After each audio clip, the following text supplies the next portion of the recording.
Chris Jones.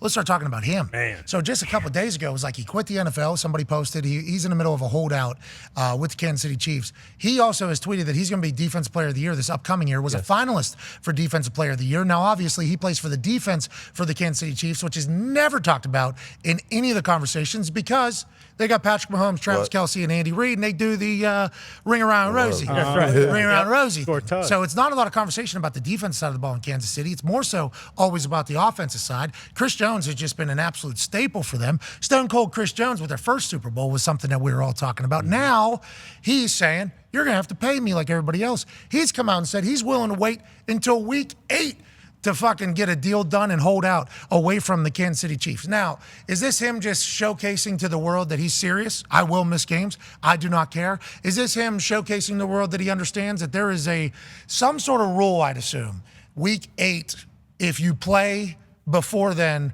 something probably happens.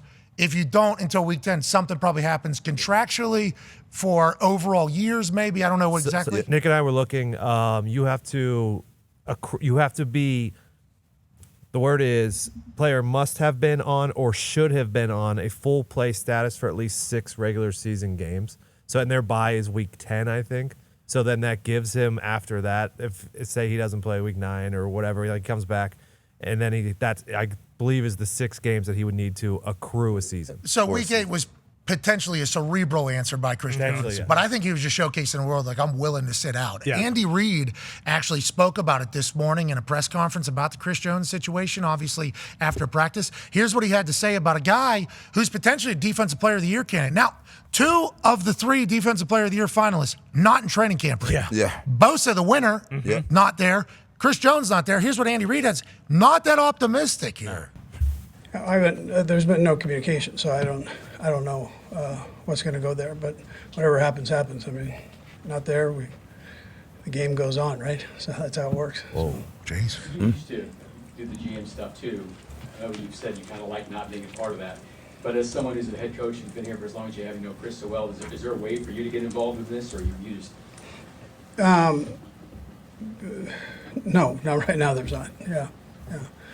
So they got to communicate and do their thing, and there's just been no communication. Yeah, me giving this answer right now is me getting involved. Chris Jones can hear my fucking answer right now, okay? And he was speaking to Chris Jones there like, hey, there's been nothing here. You know what I mean? He was also speaking to Brett Veach, I do believe. A little bit. Hey, there's been nothing here. We need to get this done.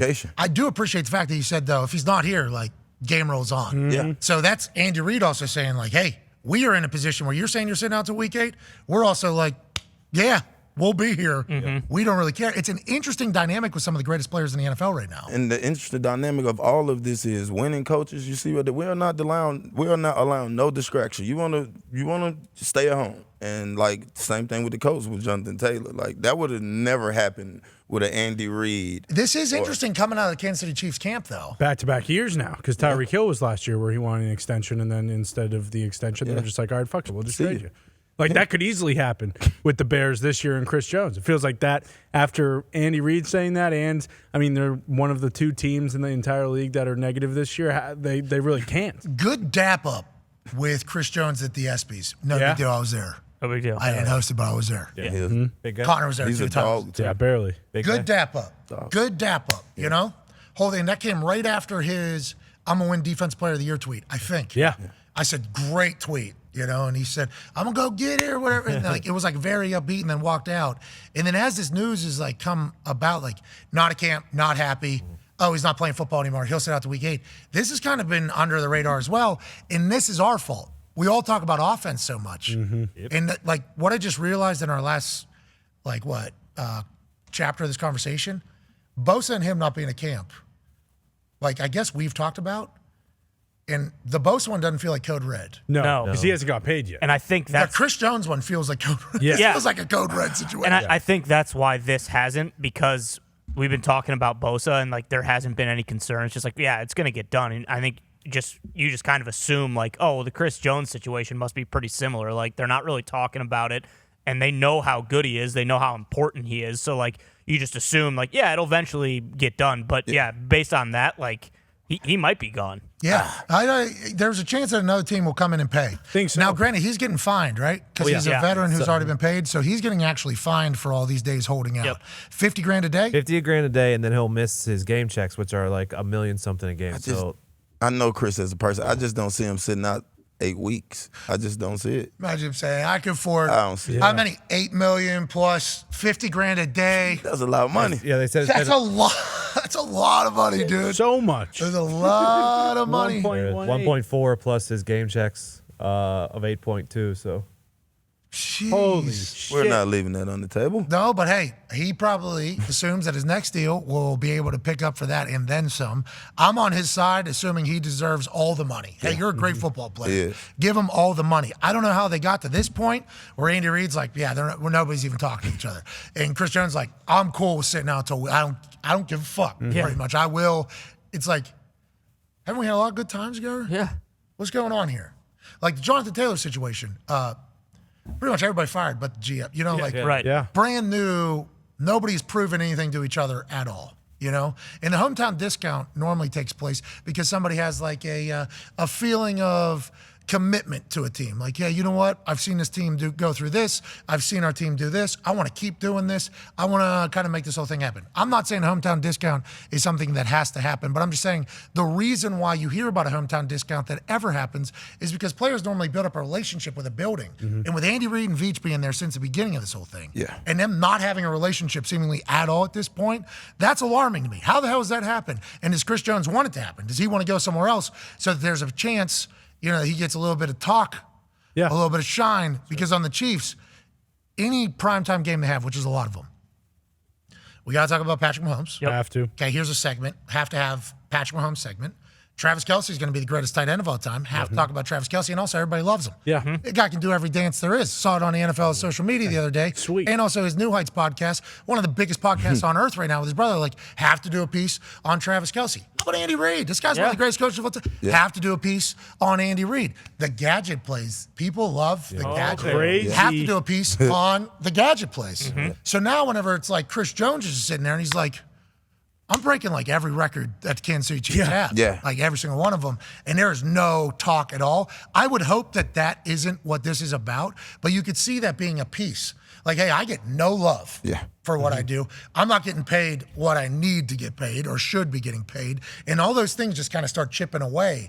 And it feels like that might be the case and why there's no communication. And if he ends up on a different team, like, hey, come to the Colts, dude. I mean, I would love you on the Colts. You know, if he don't make that play in the Super Bowl, we win the game. So, like, he's a dog, bro. Like, so good at football. Yeah. he dominated the absurd. Bengals in that area. dominated us. But then, as soon as that game's over, you know, Patrick Mahomes like Mahomes. Travis Oh, Kelce. yeah, 100%. You know, The so run out of He probably- bounds.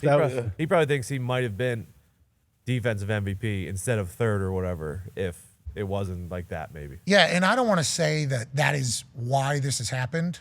Just like the Jonathan Taylor stuff, where I'm like, the reason why Colts fans feel the way they do about this, where the national fans feel a little bit different, is because there's just so much shit that just like, you know, stacks on top of each other, where people finally get to a point where it's like, nah.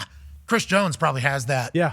At this, obviously he does. If he's saying, I'm willing to take a $10 million fine to not show up, because he could do a hold in. Yeah. Could be Which there. people do. Could be in the building. Now, granted, maybe Andy Reid and them said, if you're not going to participate, don't come in our building. Then that's probably a setup for a whole nother get back for your money for fine for not being there. Who knows how that'll get all handled. But that is not a good situation. I don't like it at all. So they paid him in 2020, and he's making 20 a year. But then Aaron Donald's making 30 a year now because he got paid. Quentin Williams is making 24 a year. Jeff Simmons is making 24 a year. So he's underpaid for who he is right now. Yes. Yeah. And hey, That's listen, no question And about he's- that. And this is the last year of his contract, which you would have thought they would have loved to have got this done before the season started. yes, especially Chris Jones. But you think about what they did with Tyrann Mathieu, right? Yep. Yeah. I mean, Shipped Tyrann him. Mathieu, they're like, all right, well, see you later. And they got somebody else. Justin Reid. Yep. Yeah, that was just like, yep, same spot, same money here. This is what we're going to pay you. So maybe they'll think about doing the same thing. Maybe a rookie who has played through their contract that has done well, we'll be able to pay you what we did pay him before, as opposed to what he's asking for his next deal. I don't know. We're just trying to catch trends of what Veach and the Chiefs are trying to do, because this is a dynasty building right now. Yes, it is. So, like, we're in the middle of it. I think when the Patriots are doing their dynasty, I was obviously playing for kicking balls for a majority of it. Pac-Man was as well. I don't know how much everybody just like kind of studied every single thing that was going on and like, hey, this is the greatest dynasty in the history of professional sports happening because you automatically got to start cutting things down. Now it's like, let's watch the Chiefs handle this dynasty run they're on. Yeah. Let's see what they do with a guy who's a defensive player of the year candidate. Let's see what they do with Patrick Mahomes' contract now that he's potentially underpaid. Right. And although he's coming out and saying, it's not a big deal, I want to win games, there's also going to be people potentially around him that are like, hey, some point here. There is Travis Kelce. What are they going to do with him? They've obviously done a lot with their weapons, overturned, kind of keep it going. Veach has been able to keep this thing going. As they've had success, as they've had to pay people, they've been able to kind of keep trucking forward on this dynastic run. What we do with Chris Jones, we shall see. You.